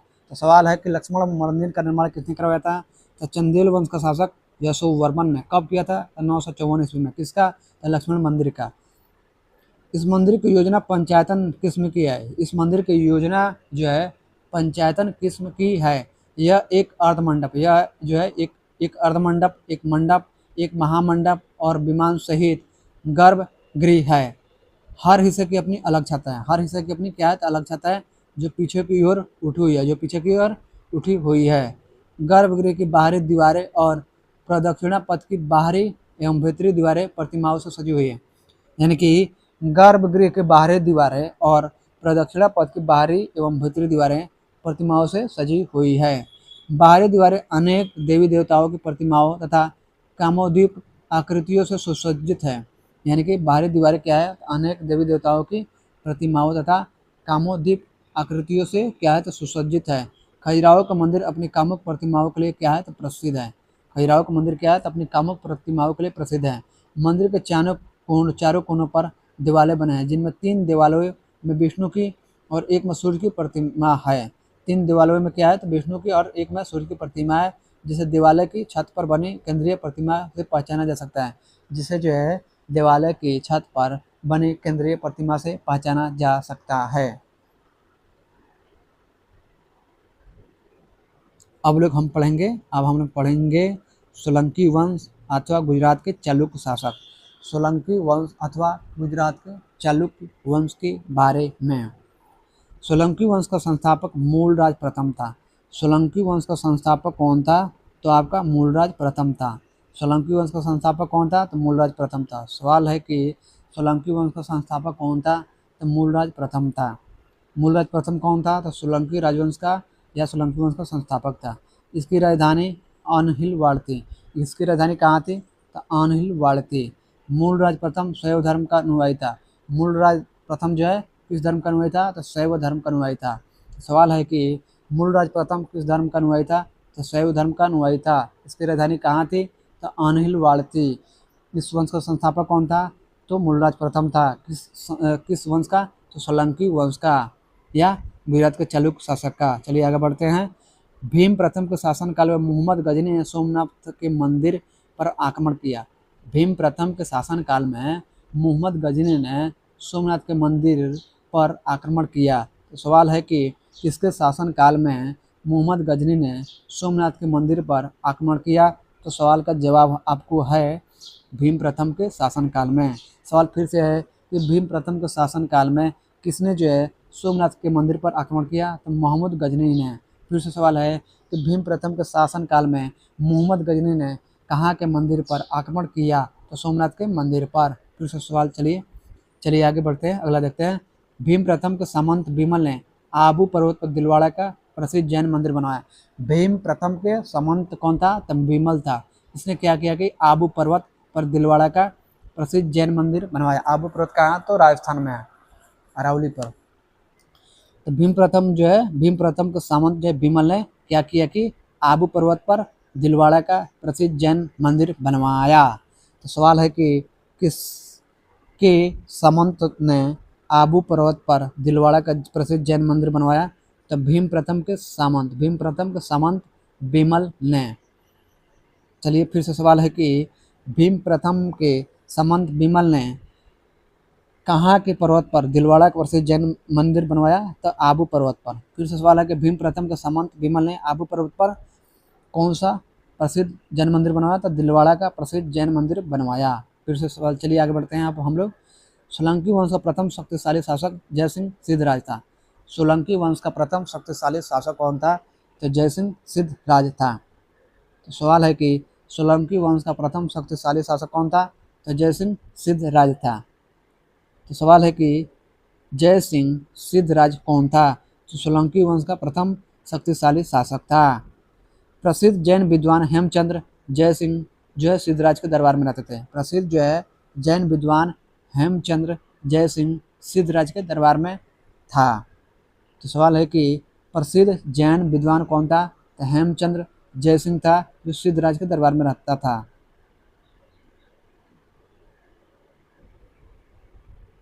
सवाल है कि प्रसिद्ध जैन विद्वान हेमचंद्र किसके दरबार में रहता था?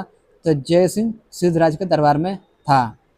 चलिए सवाल है कि जयसिंह सिद्धराज के दरबार में कौन रहता था? तो प्रसिद्ध जैन विद्वान हेमचंद्र। चलिए आगे बढ़ते हैं।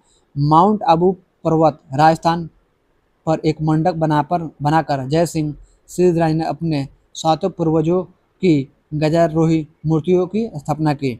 माउंट आबू पर्वत यानी कि राजस्थान में पड़ता है, और इसी पर जो है एक मंडप बनाकर जयसिंह सिद्धराज ने अपने 7 पूर्वजों की गजारोही मूर्तियों की स्थापना की।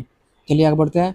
मोढेरा के सूर्य मंदिर का निर्माण सोलंकी राजाओं के शासनकाल में हुआ। मोढेरा के सूर्य मंदिर का निर्माण किस राजाओं के शासनकाल में हुआ था? तो आपका आंसर है कि सोलंकी राजाओं के शासनकाल में हुआ। फिर से सवाल है कि सोलंकी राजाओं के शासनकाल में किस मंदिर का निर्माण हुआ था? तो मोढेरा के सूर्य मंदिर का। चलिए क्वेश्चन हो गया, आगे बढ़ते हैं। सिद्धपुर में रुद्र महाकाल के मंदिर का निर्माण जयसिंह सिद्धराज ने किया।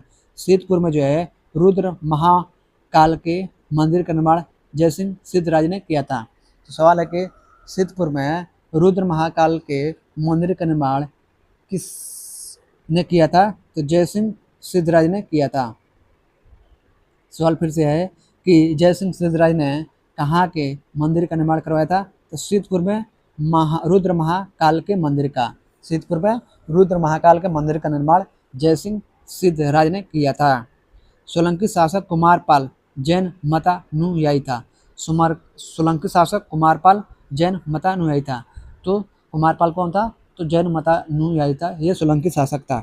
वह जैन धर्म के अंतिम राजकीय प्रवर्तक के रूप में प्रसिद्ध है। वह जो है जैन धर्म के अंतिम राजकीय प्रवर्तक के रूप में प्रसिद्ध है। तो कौन? तो कुमारपाल। कुमारपाल किसके रूप में प्रसिद्ध है? तो जैन धर्म के अंतिम राजकीय प्रवर्तक के रूप में।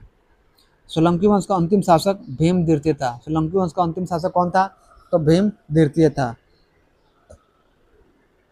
सवाल फिर से है कि भीमद्वितीय कौन था? तो सोलंकी वंश का अंतिम शासक था। भीमद्वितीय कौन था? तो सोलंकी वंश का अंतिम शासक था। चलिए आगे बढ़ते हैं। भीमद्वितीय के एक सामंत लक्ष्मण प्रसाद ने गुजरात में बघेल वंश की स्थापना की थी। भीमद्वितीय के एक सामंत कौन था? लवण प्रसाद ने गुजरात में बघेल वंश की क्या थी? स्थापना की थी। तो सवाल है कि भीमद्वितीय का सामंत कौन था? लवण प्रसाद। कौन था? तो आपका लवण प्रसाद था। उसने क्या किया कि गुजरात में बघेल वंश की स्थापना की। यानी कि सोलंकी वंश के बाद बघेल वंश की स्थापना जो है गुजरात में भीमद्वितीय का एक सामंत है। कौन? तो लवण प्रसाद, ये उसकी स्थापना करता है। बघेल वंश का कर्ण द्वितीय गुजरात का अंतिम हिंदू शासक था। बघेल वंश का कर्ण जो द्वितीय था, कर्ण द्वितीय, तो गुजरात का क्या था? तो अंतिम शासक था। इसने जो है अलाउद्दीन खिलजी के सेनाओं का मुकाबला किया था। इसने जो है अलाउद्दीन खिलजी के सेनाओं का मुकाबला किया था। ये बहादुर था। चलिए हम लोग आगे बढ़ते हैं। अब जो है पढ़ेंगे कलचुरी या चेदी राजवंश। कलचुरी या चेदी राजवंश। कलचुरी वंश का संस्थापक ककोलक था। कलचुरी वंश का संस्थापक कौन था? कुक्कल था। कुक्कल था। तो कलचुरी या चेदी राजवंश का संस्थापक कौन था? तो कुक्कल था। इसकी राजधानी कहाँ थे? त्रिपुरी थी। इसकी राजधानी कहाँ थे? त्रिपुरी थी। तो सवाल करते जाएंगे 360 डिग्री। कलचुरी वंश का संस्थापक कौन था? कोकल था। कोकल कौन था? तो कलचुरी वंश का संस्थापक था। इसकी राजधानी कहाँ थे? तो त्रिपुरी थी। त्रिपुरी किसकी राजधानी थी? तो कलचुरी या चेदी महावंश की या राजवंश की। कलचुरी वंश का एक शक्तिशाली शासक गांगेय देव था। कलचुरी वंश का एक शक्तिशाली शासक कौन था? तो गांगेय देव था, जिसने जो है विक्रमादित्य की उपाधि धारण की। ये जो है कलचुरी वंश का एक शक्तिशाली शासक कौन था? तो गांगेय देव था, जिसने जो है विक्रमादित्य की उपाधि धारण की। पूर्व मध्यकाल में स्वर्ण सिक्कों को के विलुप्त हो जाने के पश्चात इन्होंने सर्वप्रथम इसे प्रारंभ करवाया। पूर्व मध्यकाल में जो है स्वर्ण सिक्कों के विलुप्त हो जाने के पश्चात क्या होता है कि इन्होंने जो है सर्वप्रथम इसे प्रारंभ करवाया। कलचुरी वंश का सबसे महान शासक कर्णदेव था। कलचुरी वंश का सबसे महान शासक कौन था? तो कर्णदेव था। तो सवाल है कि कलचुरी वंश का सबसे महान शासक कौन था? तो कर्णदेव था। कर्णदेव कौन था? तो कलचुरी राजवंश का या वंश का सबसे महान शासक था, जिसने कलिंग पर विजय प्राप्त की। जिसने जो है कलिंग पर विजय प्राप्त की। किसने जो है कलिंग पर विजय प्राप्त की थी? तो कलचुरी वंश का सबसे महान शासक कर्णदेव ने। और त्रि त्रिकलंग त्रिकलिंगाधिपति की उपाधि धारण की। और जो है कलिंगाधिपति की उपाधि धारण की। तो किसने जो है कलिंग पर विजय प्राप्त की और त्रिकलिंगाधिपति की उपाधि धारण की? तो कलचुरी वंश का सबसे महान शासक कर्णदेव ने। कर्णदेव ने। तो सवाल है कि कर्णदेव ने किसकी उपाधि धारण की थी? त्रिकलिंगाधिपति की उपाधि धारण की थी। किस पर विजय प्राप्त करके? तो कलिंग पर विजय प्राप्त करके। प्रसिद्ध कवि राजशेखर कलचुरी के दरबार में ही रहते थे। प्रसिद्ध कवि राजशेखर जो है कलचुरी के दरबार में ही रहते थे। तो सवाल है कि कलचुरी के दरबार में कौन रहते थे? तो प्रसिद्ध कवि जो है राजशेखर, वो कलचुरी के दरबार में ही रहते थे। चलिए हम लोग अब आगे बढ़ते हैं। सिसोदिया वंश के बारे में पढ़ेंगे। सिसोदिया वंश के शासक अपने को सूर्यवंशी कहते थे। सिसोदिया वंश के शासक जो थे अपने को सूर्यवंशी कहते थे। सिसोदिया वंश के शासक क्या कहते थे अपने को? तो सूर्यवंशी कहते थे, जो मेवाड़ पर शासन करते थे। जो है मेवाड़ पर शासन करते थे। मेवाड़ की राजधानी चित्तौड़ थी। मेवाड़ की राजधानी कहाँ थी? तो चित्तौड़ थी। मेवाड़ की राजधानी कहाँ थी? मेवाड़ की राजधानी तो चित्तौड़ थी। तो सिसोदिया वंश के शासक कौन थे? शासक अपने को क्या कहते थे? तो सूर्यवंशी कहते थे, जो मेवाड़ पर शासन करते थे। मेवाड़ की राजधानी कहाँ थी? तो चित्तौड़ थी। अपने विजयों के उपलक्ष्य में विजय स्तंभ का निर्माण राणा कुंभा ने चित्तौड़ में करवाया। अपनी विजय के उपलक्ष्य में जो है विजय स्तंभ का निर्माण जो है राणा कुंभा ने कहाँ करवाया? तो चित्तौड़ में कराया। तो राणा कुंभा ने किसका निर्माण करवाया? तो विजय स्तंभ का, कहाँ? तो चित्तौड़ में करवाया था। खतौली का युद्ध 1518 में राणा संगा और इब्राहिम लोदी के बीच हुआ। खतौली का युद्ध जो है 1518 ईस्वी में, 1518 में जो है राणा संगा और इब्राहिम लोदी के बीच हुआ। तो सवाल है कि खतौली के युद्ध किसके बीच हुआ? तो खतौली का युद्ध कब हुआ था? तो 1518 में। किसके बीच? तो राणा संगा और इब्राहिम लोदी के बीच। राणा संगा किस वंश का था? तो सिसोदिया वंश का। सिसोदिया वंश की राजधानी कहाँ थी? तो चित्तौड़ थी। सिसोदिया वंश के शासक अपने को क्या कहते थे? तो सूर्यवंशी कहते थे, जो मेवाड़ पर शासन करते थे। विजय अपनी विजय के उपलक्ष्य में, यानी कि जीत के उपलक्ष्य में विजय स्तंभ का निर्माण किसने करवाया था? तो राणा कुंभा ने करवाया था। किसने करवाया था? तो राणा कुंभा ने करवाया था। राणा कुंभा ने कहाँ करवाया था? तो चित्तौड़ में करवाया था। किसका? तो विजय स्तंभ का। चलिए इसी के साथ जो है लुसेंट का प्राचीन भारत इंड हुआ, एंशियंट इंडिया जो है समाप्त हुआ। अब हम लोग मध्यकालीन भारत पढ़ेंगे लुसेंट का। आधुनिक भारत हम पढ़ा चुके हैं, प्ले लिस्ट में जाकर आप देख सकते हैं, प्ले लिस्ट बना हुआ है, उसमें आधुनिक भारत और प्राचीन भारत दोनों है। तो आज जो है लास्ट टॉपिक था प्राचीन भारत का, ये उसमें ऐड हो जाएगा। तो प्राचीन और मध्यकालीन भारत समझिए कि प्ले लिस्ट में मतलब जो है लास्ट टॉपिक है, शुरू से लेकर ये जो लास्ट है, लास्ट के पहले तक जो है प्राचीन भारत और आधुनिक भारत का प्ले लिस्ट में आपका क्या है? तो प्ले लिस्ट में सब रिकॉर्डेड है, प्ले लिस्ट में बन चुका है, आप जाकर देखिए। इसके बाद हम लोग मध्यकालीन भारत पढ़ेंगे, उसके बाद जो है पॉलिटी पढ़ेंगे, इंडियन पॉलिटी, उसके बाद इंडियन ज्योग्राफी पढ़ेंगे, वर्ल्ड ज्योग्राफी पढ़ेंगे, उसके बाद साइंस पढ़ेंगे, उसके बाद से मिसलेनियस पढ़ेंगे यानी कि विविध पढ़ेंगे, इसके बाद से स्पेस पढ़ेंगे यानी कि अंतरिक्ष पढ़ेंगे, और उसमें डिफेंस के बारे में पढ़ेंगे, कौन से डीआरडी के द्वारा अग्नि से लेकर पृथ्वी से लेकर जितने भी मिसाइल है बनी है, क्या क्या बनी है, इसके बारे में पढ़ेंगे। तो चलिए इसी के साथ मिलते हैं। जय हिंद, जय भारत। अपना ख्याल रखिए, अपना माता पिता परिवार, अपने देश, अपने समाज का ख्याल रखिए। लाइफ में सफल होइए और सफलता की ऊंचाइयों को प्राप्त कीजिए और मेहनत करते रहिए। जय हिंद, जय भारत।